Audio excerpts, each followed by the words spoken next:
Bom dia, meu nome é Daniel Almeida Oliveira, sou doutor em Direito Constitucional e Teoria do Estado e hoje eu vou tentar responder uma das questões mais difíceis do direito. Existe certo e errado no direito? Ou existe certo e errado em direito? Eu vou começar já dando a resposta. Sim, existe certo e errado. E a resposta eu dou com base no que eu considero o maior justo filósofo que já existiu, que é o Herbert Hart, chamado de Hart em geral, né? Herbert L.A. Hart. Esse é o melhor livro que existe para entender o que é o direito. E o que é legal, você não precisa ser formado em direito para entender. O próprio Hart não era formado em direito, ele era filósofo. Depois foi dar aula na faculdade de direito, né? Em teoria geral do direito. Mas vamos sair das curiosidades e vamos entrar no tema aqui do vídeo. Se tem certo e errado, como é que pode ministro do Supremo, desembargadores em tribunal darem voto? Não sei. Pergunta para eles, pergunta para o legislador, para o constituinte.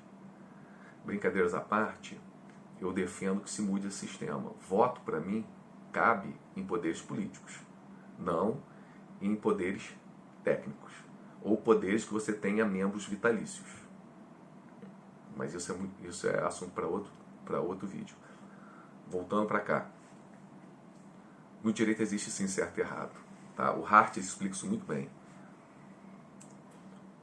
Na legislação geral, você vai ver que existem casos que são preto e branco, ou existem situações que você tem o preto e o branco, e situações que há uma zona cinzenta.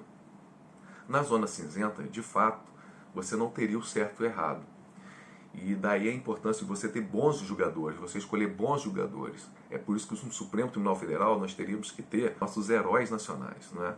Ou seja, pessoas realmente muito inteligentes, moralmente muito éticas, muito corretas, né? Com conhecimento muito bom da realidade nacional, então com gigantesco conhecimento jurídico, não é? Por quê? Porque eles tratam muito de zona cinzenta. Conclusão dessa parte, é importante que o julgador seja muito bom. E uma das saídas dadas para órgãos julgadores que sejam colegiados é o voto. Então, quando é preto no branco, o correto é que eles cheguem a uma conclusão. Todo mundo junto. A decisão seja unânime. Isso é o que se espera. Por quê? Porque tem certo e errado. E por que não sempre acontece? Porque os juízes eles são falíveis, eles são humanos, né? E podem não dominar o assunto, pode ter uma outra questão por trás. Tá certo? Mas o que se espera é que no preto e branco eles cheguem a uma decisão unânime. Agora, na zona cinzenta, não. Na zona cinzenta você vai ter posições. Então, o Hart ele entende que há decisão correta no direito, ou seja, no direito há certo e errado, mas existem zonas cinzentas. Nessas zonas cinzentas não haveria o certo e errado, e aí você dependeria da qualidade do decisor, do julgador, do juiz. E aí a minha conclusão é minha, a importância de você ter bons juízes. Né? A conclusão do Hart também, né? Mas aqui eu estou falando em nome próprio. Vamos avançar. Qual é o motivo da ascensão do Supremo Tribunal Federal? E eu espero que não haja a queda, né? Então, qual o motivo da ascensão? Essa ampliação tamanha do poder dele, da importância dele, e qual é o motivo da queda da sua legitimidade e da sua popularidade? Porque ele começou a julgar muito nessa zona cinzenta. Houve um clamor muito forte por parte da doutrina brasileira para que ele aplicasse princípios jurídicos. E princípios jurídicos é uma das normas jurídicas que ficam nessa zona cinzenta. E nessa zona cinzenta realmente não há certo ou errado. O que eu recomendo é que essa zona cinzenta seja deixada para o legislador decidir, para o Poder Executivo decidir, o Presidente da República decidir. O tribunal deve entrar nessa zona cinzenta o mínimo possível, sob pena de ocorrer o quê? A perda da sua legitimidade. Então aqui eu estou entrando no motivo da perda de legitimidade do Supremo. Quando a coisa fica muito complexa, vamos no simples que a gente resolve. E é justamente esse ponto. Você pode fazer reflexão que for, mas você vai ver, vai acabar chegando à conclusão de que o Supremo, ele perde a sua legitimidade quando ele começa a decidir muito nessa zona cinzenta. E, naturalmente, ele começa o quê? A usurpar a competência do Congresso Nacional e a competência do Presidente da República. É óbvio que vai dar problema. E olha que interessante. Muita gente odeia mesmo determinados ministros do Supremo. E como é que troca? Não troca, não tem eleição. Mais um motivo para eles não ficarem decidindo muito na zona cinzenta. Porque eles violam um princípio democrático. Ah, mas o Supremo Tribunal Federal, ele é um tribunal constitucional, então, por natureza, ele é antidemocrático. Ele age de maneira antidemocrática para permitir a democracia. Mentira. Isso é parcialmente verdade.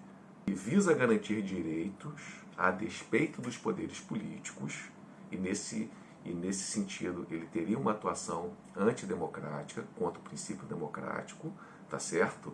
Mas para fazer isso, o que ele deveria fazer? Ficar o mais possível no preto e no branco. Evitar a zona cinzenta. Quando ele começa a entrar na zona cinzenta, ele começa a se expor. E naturalmente começa a usurpar a competência dos outros poderes. Aí começa a desgringolar tudo. Aí é uma confusão danada, que é a confusão que a gente se meteu hoje. Qual é a minha proposta para o retorno da legitimidade do Supremo Tribunal Federal? É simples. Ele só aplicar regra constitucional. Evitar, pelo menos, aplicar princípio jurídico. Você vai ver como vai voltar a legitimidade do tribunal, como ele vai voltar a ser respeitado. Não vai precisar mais do ministro Marco Aurélio ficar dando bronca em advogado que chama ele de você. A Margaret Thatcher, ela tinha uma frase muito interessante, que é o seguinte: se você precisa ficar convencendo as pessoas de que você é uma dama, você não é uma dama. Eu demorei um pouco para entender essa frase, mas agora, com a postura do ministro Marco Aurélio, né, já reiteradas, eu consegui entender isso. Então, nessa zona cinzenta, qual tipo de norma jurídica você encontra nessa zona cinzenta? São conceitos jurídicos indeterminados, ou seja, dispositivos legais que contêm conceitos jurídicos indeterminados. Dispositivos que contêm princípios jurídicos, que na verdade são princípios morais que foram previstos na norma, que são dirigidos ao legislador e ao Poder Executivo, mas que a doutrina avançou e diz que se está na norma é princípio jurídico, então o juiz deve aplicar. Eu tenho uma posição diferente e eu estou provando para vocês que essa posição que defende a aplicação de princípios para o juiz é ruim pela perda de legitimidade atual do judiciário como um todo, não só do Supremo. Né? O Supremo que começou com isso. Mais fortemente os juízes estão seguindo e cada vez mais eu sinto, né, eu trabalho com isso, eu sinto a perda de legitimidade, a perda de respeito da sociedade pelo Poder Judiciário. Então a proposta do ministro Toffoli de se reduzir a Constituição, torná-la mais sintética, não é a fala de quase todos os constitucionalistas brasileiros, que a nossa Constituição ela é ruim por ser muito prolixa, por ser muito grande. Eu discordo. Eu acho excelente a Constituição ser ampla. Eu posso fazer um vídeo específico sobre isso, e citar inclusive professores de Harvard que defendem isso.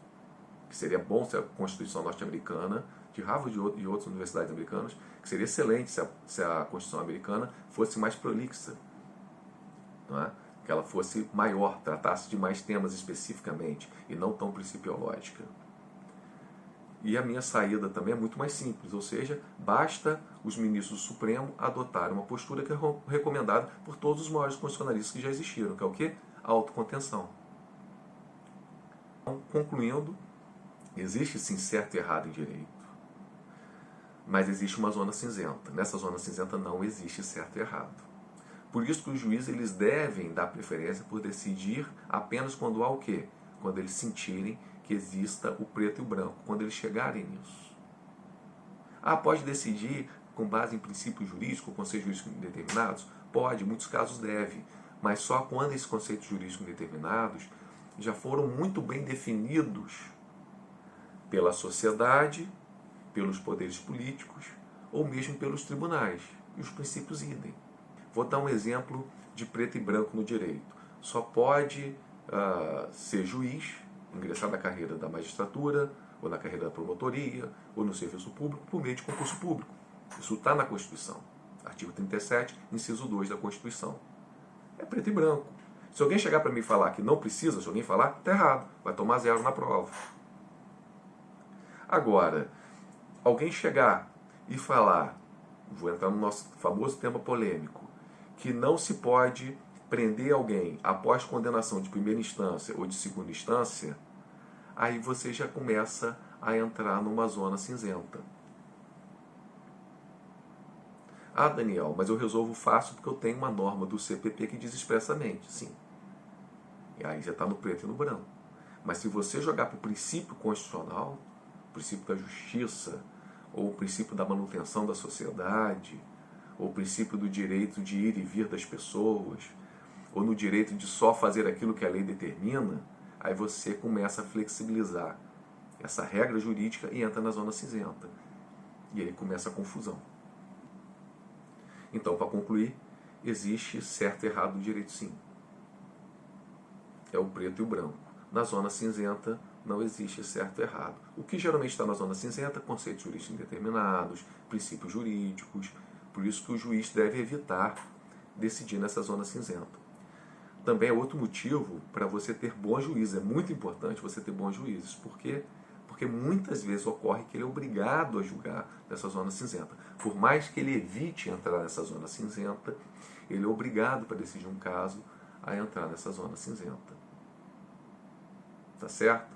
Obrigado, pessoal. Até o próximo vídeo.